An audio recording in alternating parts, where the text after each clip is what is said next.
మన తల్లి సోనియమ్మ మన దుఃఖం చూడలేక తెలంగాణ ఇచ్చారని టీపీసీసీ చీఫ్ రేవంత్ రెడ్డి తెలిపారు. తుక్కుగూడలో జరుగుతున్న విచ్చిపేరి బహిరంగ సభలో ఆయన మాట ప్రసంగించారు.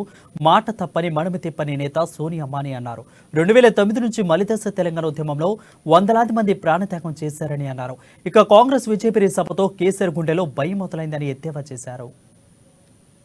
సంవత్సరాలలో కల్వకుంట్ల చంద్రశేఖరరావు గారి ప్రభుత్వంలో ఎదుర్కొంటున్న కష్టాలు, రైతుల ఆత్మహత్యలు, విద్యార్థుల ఆత్మ బలిదానాలు, నిరుద్యోగాలు, ఉద్యోగాలు లేక ఈ రోజు అన్నమో రామచంద్ర అని అడుక్కునే పరిస్థితులు, ఈ 9 సంవత్సరాలు తెలంగాణ రాష్ట్రంలో కల్వకుంట్ల చంద్రశేఖరరావు గారి పరిపాలనలో జరిగిన నష్టాన్ని, కష్టాన్ని చూసి ఆనాడు 2004 సంవత్సరంలో తెలంగాణ ప్రజలకు కరీంనగర్ గడ్డ మీద నుంచి శ్రీమతి సోనియా గాంధీ గారు తెలంగాణ రాష్ట్రం ఇస్తున్న గ్యారంటీ ఇచ్చింది.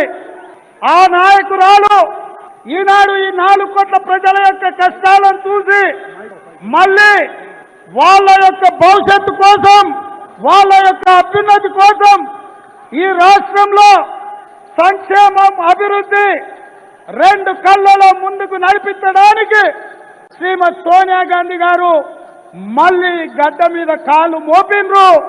తెలంగాణ నేల శ్రీమతి సోనియా గాంధీ గారు కాలు మోపడంతో పునీతమైంది. ఇవాళ తెలంగాణ రాష్ట్రం శ్రీమతి సోనియా గాంధీ గారికి నిటారుగా నిలబడి స్వాగతం పలికిండ్రు.